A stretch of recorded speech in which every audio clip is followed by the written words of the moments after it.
Now in 10.7, we're going to take a look at the volume of pyramids and cones. So the first formula, the volume of a right circular cone. If I take a look, the volume of a right circular cone is based off of the volume of a cylinder, and the volume of a cylinder is the area of the base times the height of the cylinder, but we're going to take a third of it because, of course, our cone is a third the size of our cylinder. So in all actuality, you just have to know that the volume of a cone is 1/3 pi r squared h. The volume for a pyramid is going to be 1/3 the area of the base for the pyramid times the height of the pyramid.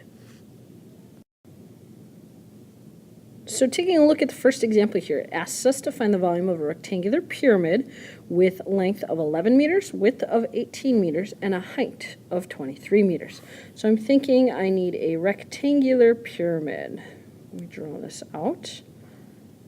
And they're saying the length is 11 meters, the width is 18 meters, and the height of my rectangular pyramid is going to be 23. So the height is 23. I'm doing my best here. So 23. So we're going to go ahead and find the volume, and using the volume formula, we said it was 1/3 the area of the base times the height. So I have 1/3 area of the base. If our base is a rectangle, it's length times width, so we would take 11 times 18 times the height of my pyramid, and the height of my pyramid was 23. Now if I go ahead and multiply all those together, I'm going to end up getting 1,518, and since we talked about all of the dimensions being in meters, it's going to be meters cubed for our volume.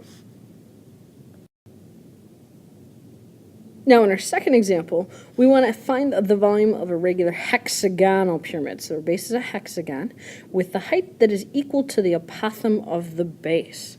So we know that we're still going to be using the volume formula for a pyramid, 1/3 capital base times the height. Capital base, capital B, meaning the area of our base. So we need to find out the area of our base. Since it is a hexagon, the area of a hexagon is the apothem times the perimeter divided by 2. So if you want to, you can write that off to the side. Apothem times perimeter divided by 2, or 1/2 the apothem times the perimeter. Apothem, finding my apothem, I know that since this whole side here is 12, that means this little guy is 6. In the instance for our hexagon, our apothem is going to be 6 square roots of 3. So I've got 6 square roots of 3. The perimeter, since I've got 12 for the side, and I've got 6 of those sides, I'm going to end up getting 72 for my perimeter, and we'll divide that by 2. That'll give you my area for my base. Then the height of my pyramid said it was equal to the apothem of the base, and the apothem was 6 square roots of 3. So if we go through and we solve this down, I know that I can go ahead and take this 3 and this 2 and get rid of that 6. So I'll be left with square root of 3 times the square root of 3, which is 3, times 72 times 6. So I'll end up getting 1,296 feet cubed. Our next example on this page asks for us to find the volume of a cone. And remember, the volume of a cone said it was 1/3 pi r squared h. They're giving me that the radius of this cone is 7, and the height of this cone is 15. So all you're really doing is just plugging it all in to our volume formula. So I have 1/3 pi times 7 squared times 15. And if you plug it in your calculator and you keep the pi, it would be 245 pi centimeters cubed, or since it does say round to the nearest tenth, it would be 769.7 centimeters cubed. So with this case, all you have to do is just plug it into your volume formula for your cone. For our fourth example here, I want you to find the volume of the cone, and you know that finding the volume of the cone, you're going to use 1/3 pi r squared h, meaning you do have to find out what the height of this cone is. So why don't I go ahead and let you do that on your own, find out what the height of the cone is, and then plug it in to your volume formula for your cone, come up with an answer, and then when you're all set and ready, start the video again, and I'll have my work shown for you. Now taking a look, First thing I did is I found out what the height of my cone was by doing the Pythagorean theorem. So saying 16 squared plus h squared equals 34 squared. I solved it and I found out it was 30. Once I've got my height as 30, I can plug it into my volume formula and make 1/3 pi. The radius we had was 16, so 16 squared times 30. Plug it all in there. If I left it in terms of pi, it would be 2,560 pi centimeters cubed. Otherwise, if you throw it in your calculator and round to the nearest tenth, you'd get 8,042.5 centimeters cubed. For this example, it says that the diameter and the height of the cone are divided by 3, and we're going to describe the effect that that has on the volume of our cone. So before I start, really, I need to figure out what is the volume of our original cone. Volume 1/3 pi r squared h. So throwing in that information, I know that the radius, in this case, since my diameter is 15, I know my radius is 7.5, and the height of this cone was 15. Plugging in my calculator, if I leave the pi out of it, I'll have 281.25, and then I'll put the pi on the end of it. It's just going to be a little bit easier for me to kind of compare the two volumes if I keep the pi off to the side. So I've got 281.25 pi inches cubed for the volume of our original cone. Now if I go ahead and I make the new cone, let's see if I can do this. I've got the new cone, and it said that we would take the diameter of my cone, and the old diameter of 15 would be divided by 3, so the new diameter would be 5 inches, and my height would also be divided by 3, so the height of the new one would also be 5 inches. So if I find the volume of this new cone, my volume would still be 1/3 pi r squared h, but the radius in this case would be 2.5, and my height would be a 5. Plugging that in my calculator and leaving the pi out of it, I would keep 10.417, put the pi next to it, and that would be inches cubed. So that tells me the volume of our new cone. So how do these two volumes compare to each other? Well, we can notice that the volume of the larger one is definitely larger than the volume of the smaller cone. But by how much? What's going on with this? Well, here's the thing. I noticed if I took this 10.417 and divided by 281.25, I'm going to get something close to 1/27th. I might be thinking, how in the world did I come up with 1/27th? Think about it this way. You took your radius, and you took the radius, and you divided it by 3, essentially. So I would take the radius, and I would divide it by 3. But since I'm squaring my radius in my volume formula, it's really like taking 1/3 times 1/3. Then you took your height in your formula, and you essentially divided your height by 3.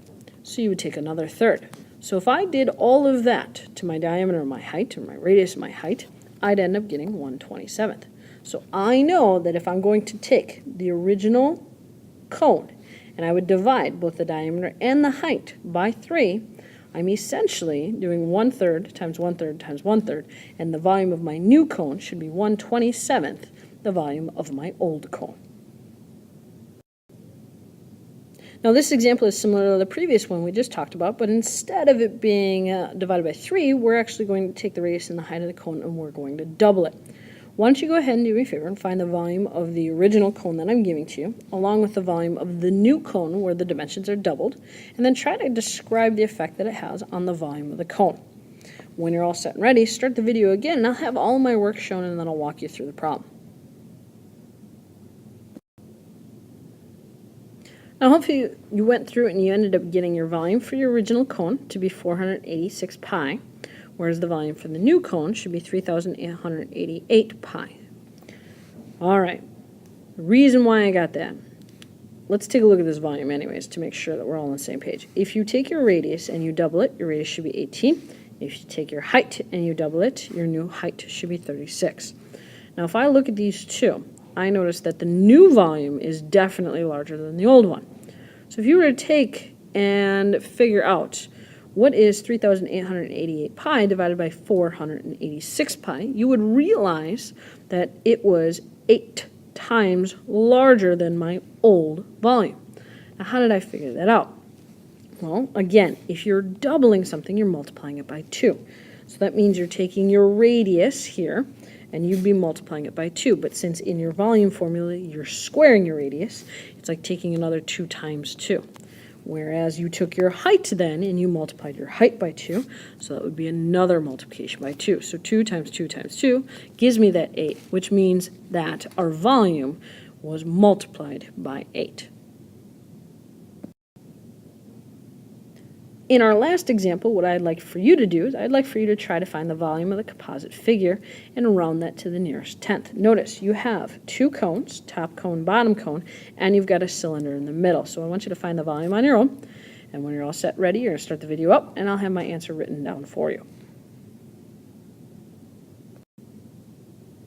Okay, so for this problem, I ended up color-coding my volumes with the specific figures here. So the first one we're going to start off with is the cone on the top here. Now, cone is 1/3 pi r squared h, so my radius was 21. The one thing I was missing was the height for a second.